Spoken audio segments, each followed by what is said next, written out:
Last time on Good Job Adventures. Inside the Tower of Metal, the party had found themselves split. While Elagos and Eul were investigating the central area and fending off metal mutts, the rest of the team was fighting off a possessed Oclay Boomer. He was never able to cast his ancient magics, due to Anders' anti-magic and Wilhelm's magical circle erasure technique. The party now finds themselves together again in the heart of the tower, but will they climb their way to the top? Find out this episode here at Good Job Adventures.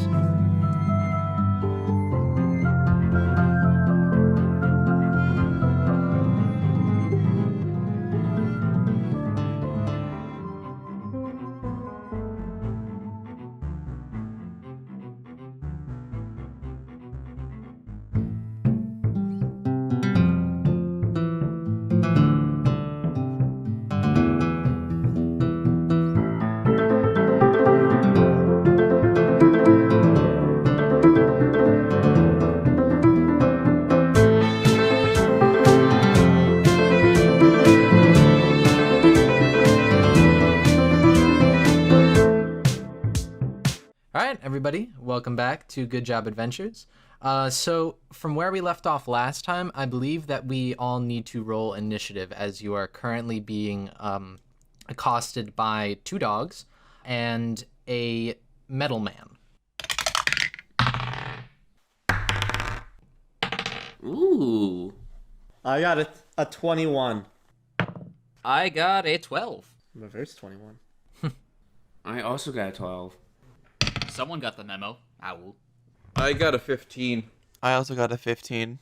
What the am I the only one who didn't? I have no twin. It's okay. You can join the 12 crew. You've got the right digits.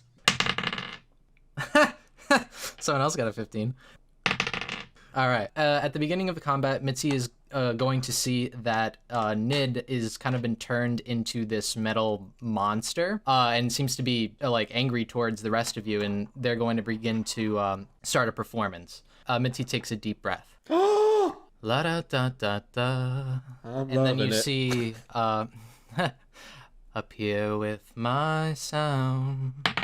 And you see right above Nid, a metal magical note appears, and you see a very faint silver strings appear to be connected to his joints.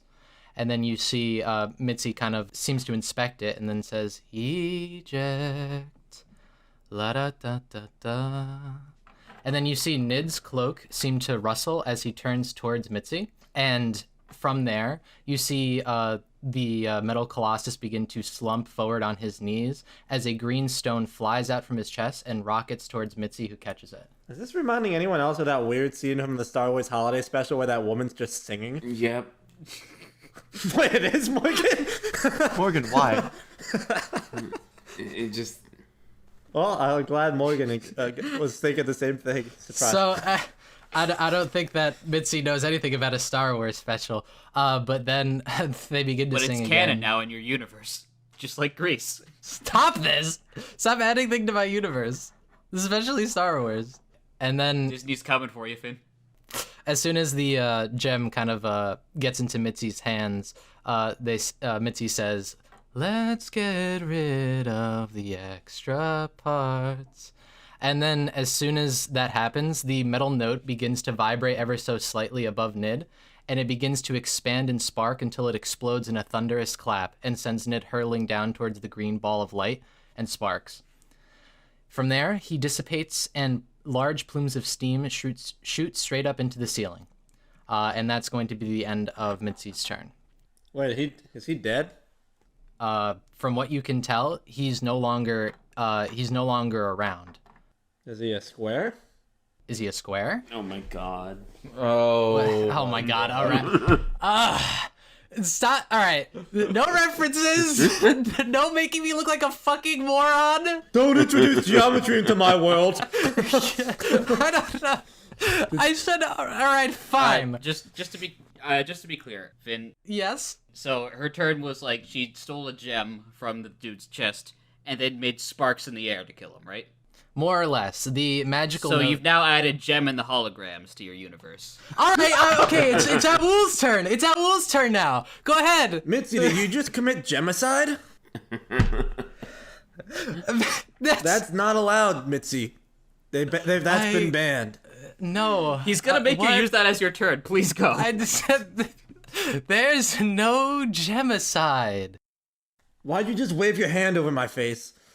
I guess Take your turn. There is no gemicide. Yes, there is no gemicide. What? I'm going to try to pick up a dog and throw it off the thing into whatever that green light was. Okay, yeah, sure. All right, so roll a contested athletics check. So just roll athletics. Oh no, I really don't think you can lose. I got a 2. I got a 1. What? I had a 4. I have a -2, and I got a 4. So. Okay, this thing, it still doesn't matter. This is a critical failure. So you pick up the dog and you throw it over the edge and it goes into the green sparking light, and you see like a pillow, no, It lands on a that's not the pillow? word. It lands on a pillow. It's safe. A pillow of steam just kind of like floats up as it kind of just makes contact with the orb, and it does not pop out this time. You notice Elagos. Oh. I yell, "It's a no from me, dog." So Mitzi just begins to just stroke her face, and just in shame. And is there anything else you'd like to do? Why? It's not like that's a reference to anything. Or are you adding something else to your universe? You shut the fuck up. It's. Are you done with your turn, Owl? And for my, I will use cunning action. It's a bonus action to disengage. Oh wait. I don't even. Never mind. I don't think I'm engaged with anyone. You currently are not next to anyone. The only other dog is next to Elagos. All right, so now it is. Well, it's a toss-up. Who has the highest dex out of Breathweaver, Wilhelm, and Definitely not Wilhelm. Well, what do you have? Am I quiet for anyone else? No, I can hear you. We're just ignoring you. Yeah, you're just ignoring you. So what are your guys' dex scores? 9. Yeah, I'm higher. I'm a 12. All right, so you get to go first. Congrats. Wasn't there? You said someone else rolled a 15 though, right? Yeah, the dog. It's currently lower than Breathweaver's. It's got a 0 modifier. So there's one dog left, is that right? That is correct. Okay. Cast it into the fire. How close to it is it to the edge? Destroy it. It's close enough. Is it 5 feet? It's like 10 feet. Man. Oh, wait. Can I Sparta kick it again? Oh god. Okay, what do I roll for that? Athletics.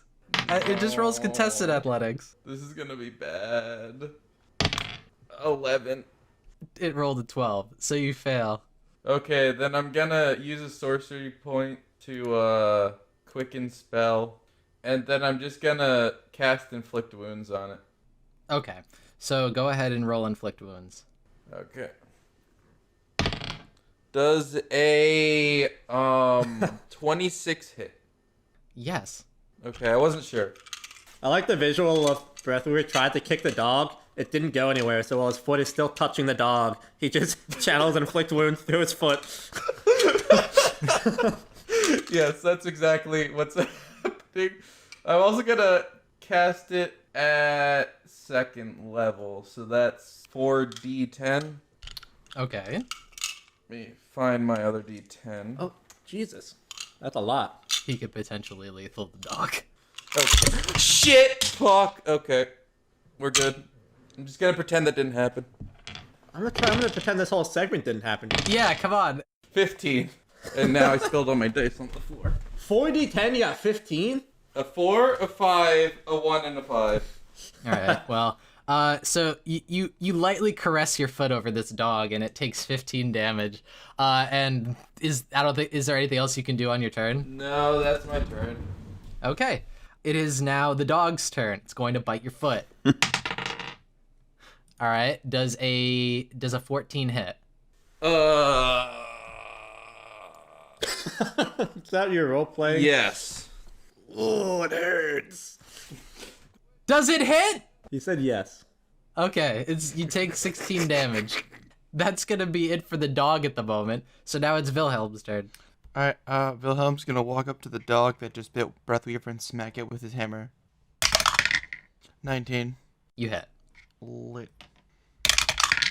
7 bludgeoning. All right, so you deal 7 bludgeoning to the dog as it yelps back in pain. And now it should be either Elagos or Anders' turn. I'm not sure who has higher dex. Probably Andrew, Alagos. probably. Well, what do you have for dex? 14. How did you think I had more dex? Morgan has no bad rolls. That's his lowest roll, I think. I have 10. Oh, okay. All right, Ander first. I'm gonna toss an Eldritch Blast at this dog. Nat 20. 8 damage. Oh wait, no, 13. 13 damage. Okay. You can go ahead and flavor that as you kill the dog.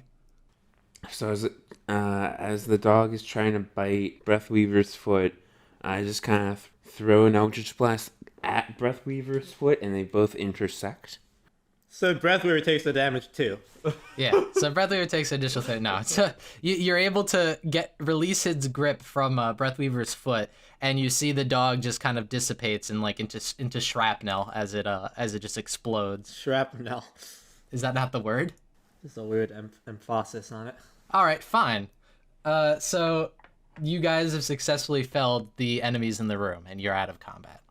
I feel like before we go on, we should just mention, if it sounds like some of us just woke up, that is because that is exactly the case. We're not recording at our normal time, and some of us, I think Morgan specifically, are just losing it. And to give maybe a frame of reference, we started recording at 2:20 about p.m. In the afternoon. It's not like it's a 9 a.m. I session. hate you They all. didn't need to know that. This is no. Well, I mean, now it's funnier. But We'll see now the secret's out. so the only thing left in this room right now is currently all of you and the giant green sparking orb that is towards the bottom of this almost pillar-like room. And at the bottom, you can see the hardened, almost rocky-looking corpses of the people who have already been absorbed by this tower. So we saw, if I recall, last session, me and Elagos and I, saw Dubilious and Fixus down there, and they looked to be like sentient. Are they no longer there? Are they absorbed into the thing? Or So you only looked, you saw them, but you didn't like get like the full picture.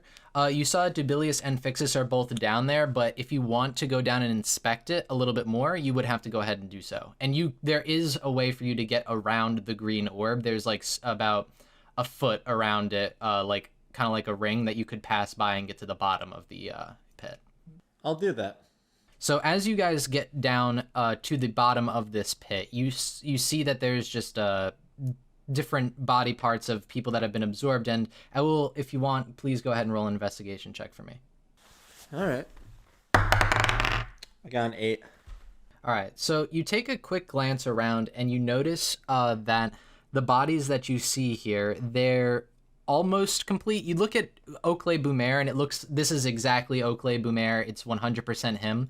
But the Fixus statue and the Dubilious statue look to be almost complete. So you see that Fixus is like you only see up to his chin, is currently like this rocky substance. The rest of his head isn't there. And you see that Dubilious, it's only the right portion of his face that is covered with the rocky material, while the other half of it is currently not.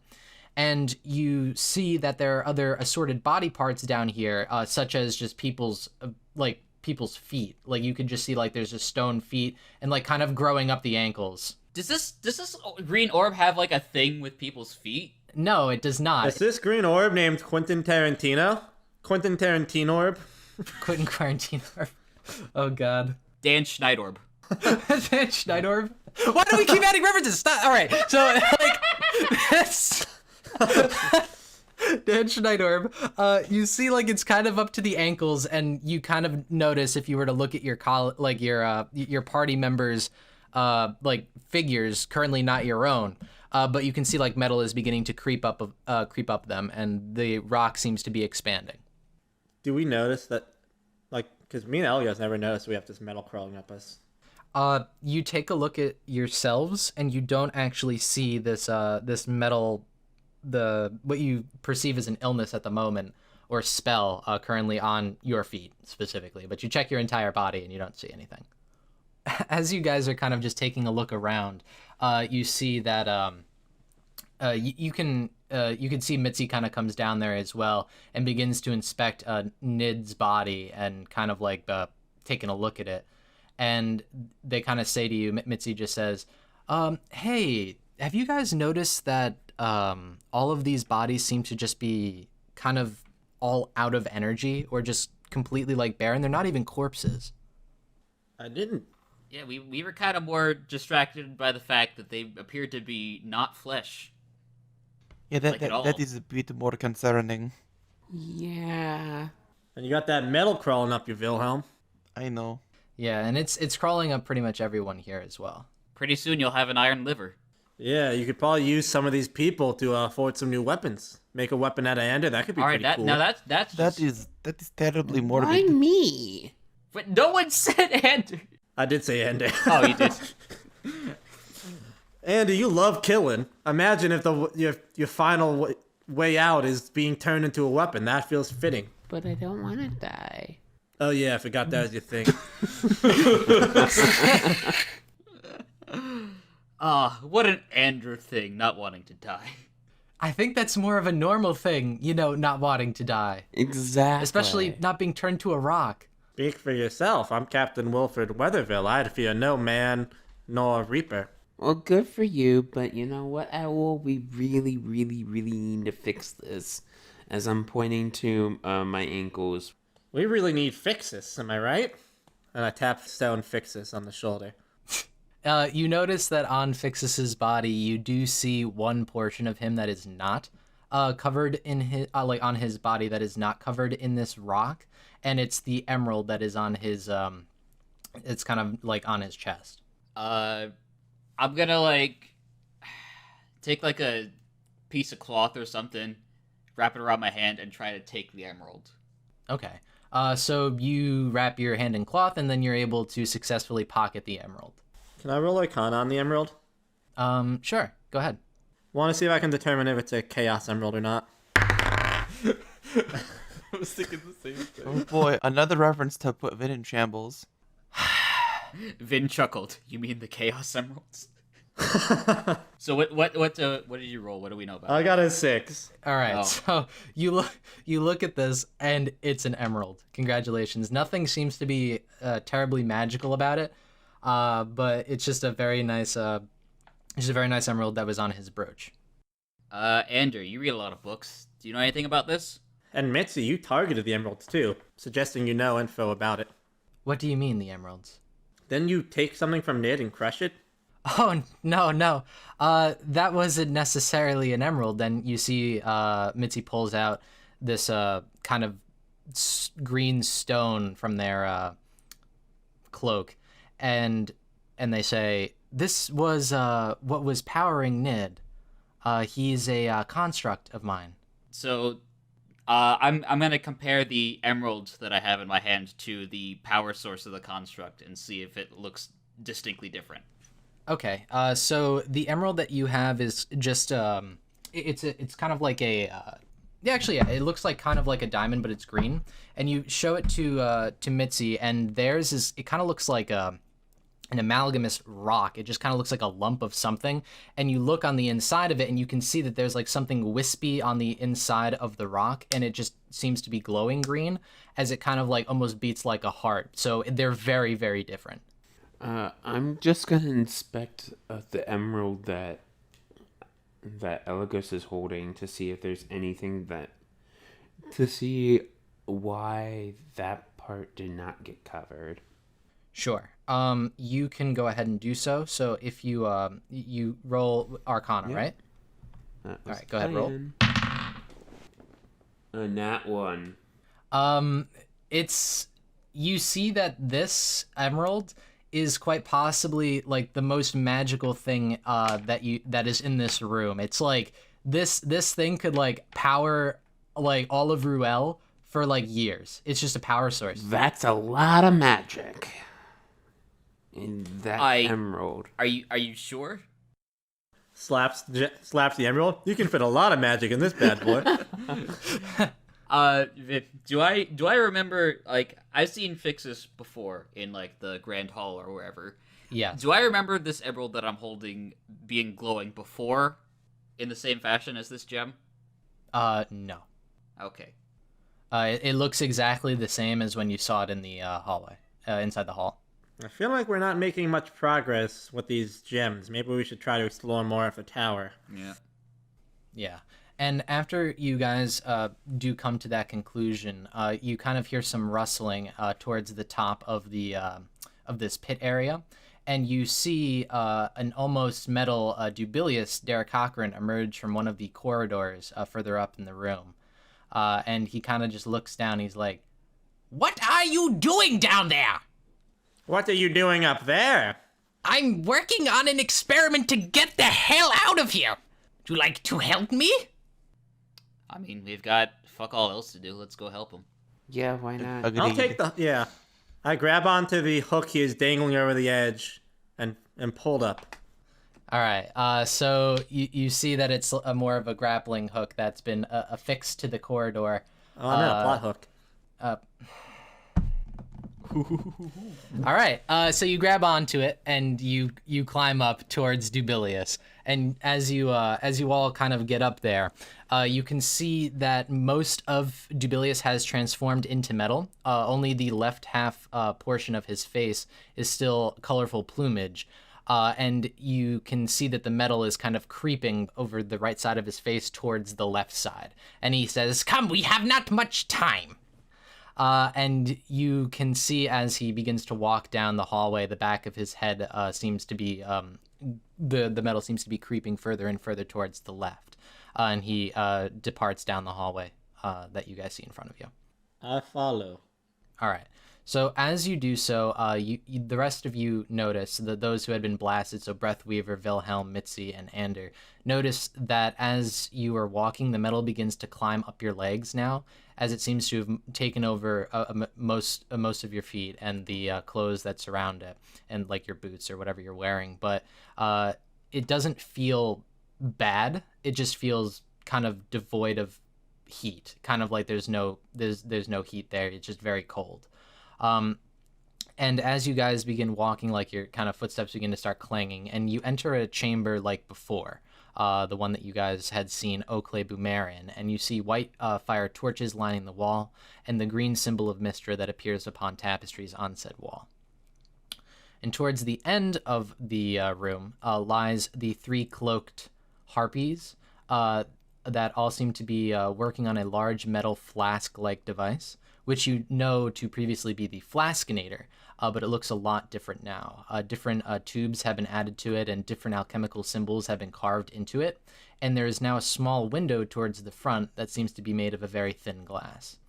And you see Dubilious kind of just turn around, and he says, "So, I can only assume that the rest of you have been trapped here in this prison." Yeah, that's a safe assumption. I did kind of come here willingly, Well, I mean, guess. we can't leave, so that's kind of trapped. Interesting. Well, and then I can assume that by at least now, and he glances towards your feet, that you have some sort of an inkling as to why you are here. Yeah, the orb likes to turn people's feet to metal. Well, not necessarily, feet, just started there, but you may have already noticed, or some sort of voice in the back of your head might have already told you, but have you been feeling that you're thinking of things more in the form of energy, or maybe that's just me? I haven't really given too much thought to it, but now that you mention it... Well, I can at least tell you maybe you're not that far along, but ever since I came here, I've slowly become obsessed with finding out why I seem to be collecting and releasing energy, and to what end or what magical entity is convincing me that this is something that I want to do. And you may have seen this before. You notice the steam that is rising from different bodies and areas of this. I do nothing but to call it a prison. So what is the energy being used to power? That's exactly what I want to know. So, what I've constructed here is I've modified my flaskinator to change it into a heatinator. What I want to do is I want to find out why I am being convinced that I need to collect and release energy and to what ends is controlling me to do so. So I believe the best way to do that is to collect heat from this very place. Okay. You follow me so far? Yes. Yeah, is there Okay. more? Well, yes. Now, as the metal coat that seems to be covering my body and some of yours, I'm finding myself wanting to formulate more ways to expel energy and heat rather than find out why. And it's kind of vexing to me, so I decided to create this. So, the heatinator, what it is going to do is it's going to, once jump-started, begin to collect heat from everything with the exact same surface as it. Which, from what I can tell, and he bangs the wall and it kind of gives off like a metal clang, everything in this area is sort of made out of. And to do so, I believe I need someone else's help. For what? To heat up my heatinator. Unfortunately, if I were to give the rest of my heat over to this machine, I do not believe that I would survive long enough to find out why. Well, I mean, Simply because... Oh. Oh, I know the spell heat metal, if that helps. that actually could end up helping. Actually would be great. All I need to do is really just collect energy inside of this heatinator and it should do the rest for us. And you're sure this is gonna work? I am about 85% sure. Wait, so I'm still a little unsure. Excuse me, I'm not too familiar with metal. I'm more familiar with seawater. But why? What's the purpose of getting heat? What is the end goal besides just having a lot of heat? You mean for this place to collect heat or for me to collect heat? For you, what do you? So you get the heat. Mm-hmm. Then what? So, what I'm formulating it to be is the following. So, watch this, and you see he takes a deep breath and he exhales, and the metal begins to kind of climb over his face a little bit faster at this point, and the steam kind of rises from his mouth and then seems to head towards the ceiling where it eventually dissipates. What I understand it to be is that heat is being converted into energy here for some reason, and for what purpose I'm unsure. So you take So- all the heat, you take all the energy. There's nothing keeping this tower up. Exactly. Well, a what? Well, you take what's powering the tower. Wouldn't it just collapse? It seemed like some type of spell or whatever was needed to raise it. If you take the source that's powering it, you think the spell might dissipate. The tower might go away. Exactly. Well, I don't know if it'll make this place disappear. I mean, Is I'm it only exactly or not exactly? Well, not exactly. I'm unsure. I don't know if it will complete. Well, yes. I want to, but I don't know if it will actually end up dissipating the area in which I am You want us in. to, like, power this machine that we're assuming will just, like, gather heat and keep it from the tower just to see what'll happen. I mean, Eligos, the alternative is we just kill more dogs. Alright, fuck it. I'm going to cast a Searing Smite. Okay. Well, Wait, hang on. Do don't break it. I have enough spell slots for that? I I could do. just use fire breath. Well, you can all heat it. I don't care. The more heat, the better. Everyone put your hands in the middle. We'll do a team heatle. I'll do a firebolt at it too. Sure, why not? Oh yeah, it's just fireball, everybody. Sounds good. Eligos puts his hands over his head to send energy to the spirit bomb. I will contribute. You're trying now. Like, all right, I was fine. always So, trying. who is contributing to the heat? I am. I will. Oh wait, can it collect like biological heat? I think he said. No. You can. He can use it without a fire spell. It will take some of your energy. Alright, so where would you want me to cast heat metal? Yeah, let's see if that's enough. And if not, I will touch it. All right. Well, there is a small hole towards the bottom. Simply just. All right, funny guy. There's a small hole towards the bottom. Simply expel heat there. What is so funny about this? Nothing. This guy is like, this is what Tomas wishes he was. Well, everyone wishes they were me, but perhaps explicitly Tomas. Alright, so I'm going to just cast heat metal on like the little hole to see what happens. All right, so you Warm up the little really? hole. All right, so you touch the heatinator and it's freezing. You immediately begin to feel a chill crawl up your spine as the heat you unconsciously felt inside of your body beforehand rushes towards your hands. Is as the this heat to me or? Yes. He's using heat metal, though. Is it not touch No. range? Oh, I was under the impression that it was. You just want us to touch your hole. You cast heat metal. You gotta pay the troll toll.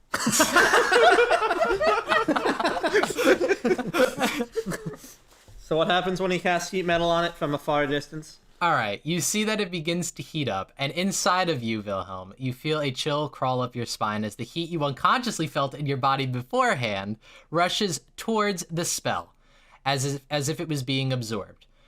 The surface of this machine begins to turn slightly red as it's growing in heat, and the runes that are carved in on the side begin to glow.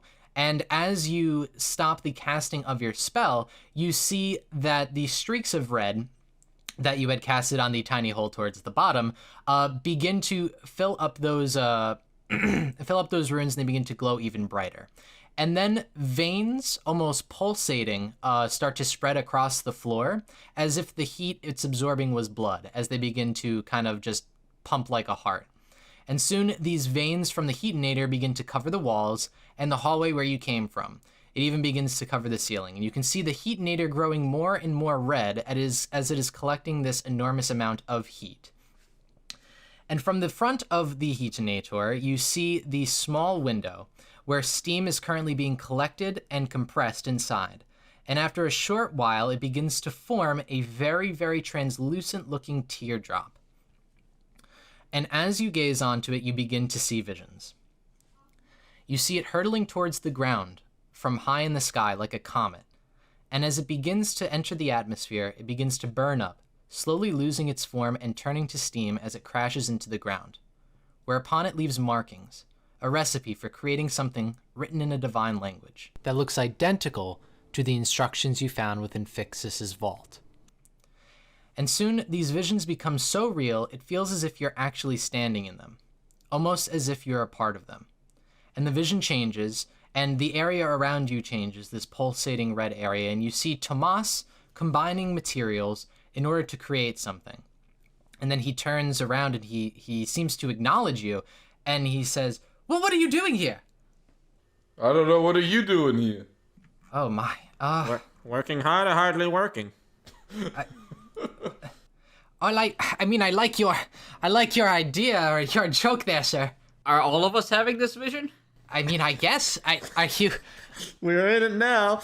I mean, what vision? What vision are you talking about? This is real. What? Do we need Well, more heat? I can smack it. What? No, don't smack me. I don't need any heat. I'm working on this device that I'm attempting to create. It should be a limitless source of power for my transpositioning system. Yeah, I wouldn't do that. Wait, what year is this? Is it possible we're seeing Tomas in the past, and then he ended up creating this device, and it turned him into some monster that summoned this tower? What? What are you talking about? I mean, what are you talking about? This vision? What? You are here in my office. Listen, that limitless power source, would it by chance take the form of like a green ball of fire, like a sun-like thing? Or a Sith Lord? No. What is no. It does not do any of those such things. No. It's just watch. And you see Tomas begins to take a metal-looking teardrop from his table, and he's like, "This is just the incantation that I was using to create this." And then as you guys are watching, you kind of feel the ability to no longer move. And he says, "Bind to me and grant my wish. Create what I want, destroy what I do not. Slay the past with my desire, disrupt now with my greed, corrupt the future with my selfishness, bind to me and grant my wish. Tomas! And then you see that he disappears from sight, and so do you now, as the vision begins to shift all around you, and the area in which you're standing in seems to be the ethereal plane, as you both Elagos and Aul have noticed before, as you are in now this golden area full of these strings and alchemical symbols, and you see both him and the teardrop he made teleport into the plane, as you all are here now, kind of watching from afar. He loses grip on the teardrop itself, and you hear him shout, "Energy 4!" And he disappears, and the gem remains here alone inside of the ethereal plane. It begins to rattle, shake, and crack. And then, as soon as that happens, the Heatinator sends out a shockwave, and you're all blown away from this vision. And you all have to roll a Constitution saving throw. A 19. Oh, that's good. Ooh, I got an unnatural 20. 12. That's a 3. 7. Okay, so anyone who rolled below a 15 ends up taking... 40 verp damage. Yikes. It's 18 fire damage, as you guys are kind of just blown away. Oh, I'm a tiefling. I'm resistant to that. 18. I'm at 1 hit point. I also resisted, so... This is not good for you. Ooh, it's hot today.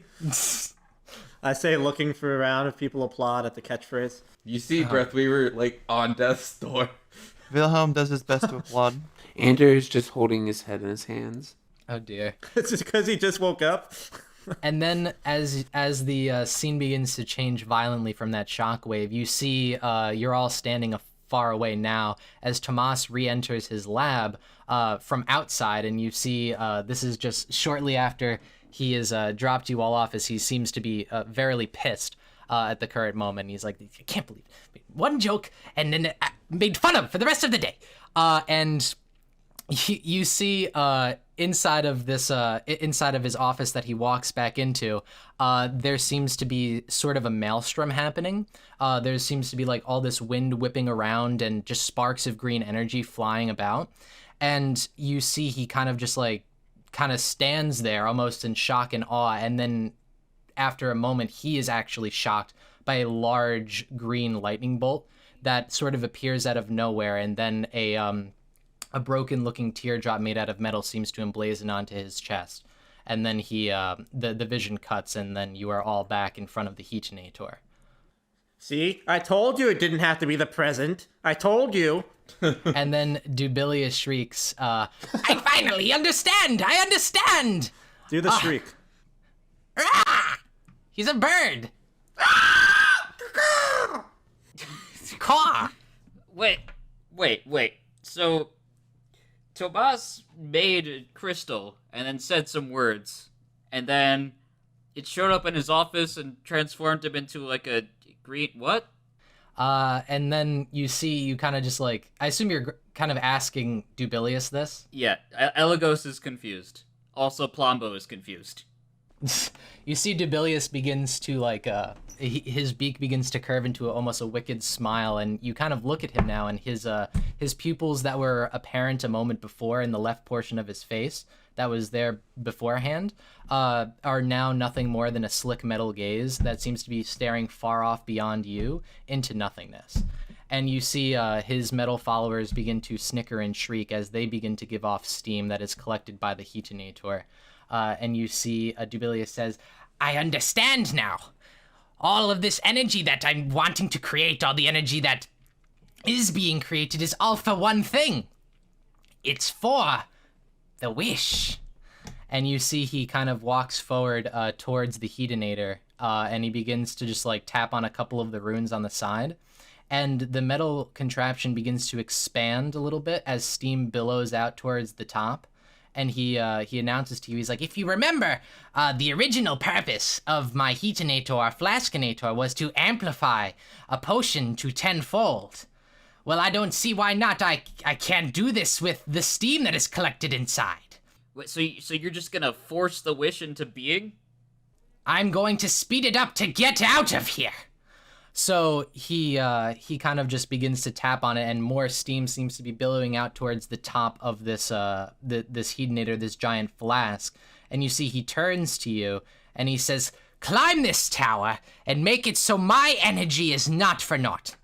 And he kind of says to you, "This is the most amount of energy that I can give." His eyes still slicked over with this metal gaze. And he kind of just begins to cackle maniacally as he begins to turn into steam, as like his metal exterior begins to bubble, and it grows red hot, such as the same from the hedionator and his followers. And after that, he begins to ooze into a puddle beneath all of you, and the hedionator lets out a high-pitched sound. And I want you all to roll dexterity. Am I about to die? Maybe. 8. I got an 8 plus 7, a 15. That's a 9. Also a 15. Also a 15. All right. So, anyone who rolled below a 12, 15, God. anyone who rolled below a 12 is just going to take this damage. Anyone who rolled above it does not take any of the damage. Anyone who rolled above what? Anyone who rolled above a 12. Oh. So, that's not too bad. But this person, whoever takes this takes about 10 fire damage, as this construct begins to explode in a steam explosion, with a pop and a massive cloud that begins to cover the room and immediately forms a cyclone heading upwards into the ceiling as if it was being forcibly pulled there. And after a few moments, it completely disappears, and a large hole is revealed towards the back wall of this room, and it shows stairs leading upwards. Well, where were those before? There's only one thing powerful enough to melt these men. Jet fuel. What? And you see Mitzi kind of just is like crouching towards the back side of the room, and then Mitzi just says, "What on earth? What is jet fuel?" Listen, we're an odd bunch. Let's just get going. Agreed. Whatever. We're fairly odd. Parents? I swear to, dude, come on. This is just the name of this episode is going to be references. Like it's just this. I can't think of a better name. I'm pretty sure we're doing this just to make you mad or make you. I know you are. We also have given Harris enough memes to last the rest of the campaign. I thought the title was going to be Dan Schneidorb. That's also a good name. God damn it. All right. So as you guys kind of like peer towards the back of the room where there once was the hedionator, there's the hole. The hole, yes, with the stairs leading upwards, and I also want to cast Cure Wounds on myself really quick. that's fine. Yeah, I'll, is anyone else like dangerously low? I'm at full health still. Brag about it. I'll take that as a no. Vin's like, that needs to change. So, Vin, I'm just gonna cast Prayer of Healing. Isn't that a 10-minute casting time? I know. So we're just gonna sit here. Yeah. Let's 10 get out minutes. first. Let's get out first. I don't know how long this staircase... Are you Wilhelm, wounded? I can cure you. Yeah, Wilhelm, I think we should first get out of the tower, in case the staircase is somehow ephemeral, or the entrance, exit, etc. Alright, fine. I can say my prayer to Big Half later. Yes, just... But if people are injured, I have cure wounds. I can cure you now. Just say I something. have cure God wounds damn and it. healing words, my friend. We don't have time! So I heal 13. Will starts walking up the staircase. I guess Wilfred Weatherville walks up the staircase. All right, so you begin to walk up the staircase, and as you do so, you kind of like just look around, and normally like staircases would have like a wall at least somewhere, or there's just like it's as affixed to something, but this staircase doesn't seem to be leading on any sort of wall. It seems to just be spiraling upwards, and it has there's just empty space here. It doesn't seem like there's anything that would be holding it together outside of just the air itself. Even the stairway itself is not connected to one another. The steps themselves are just floating there. I wonder if this is... I'm just gonna make another reference. Just what stair reference could you possibly make? I wonder if this is a stairway to heaven.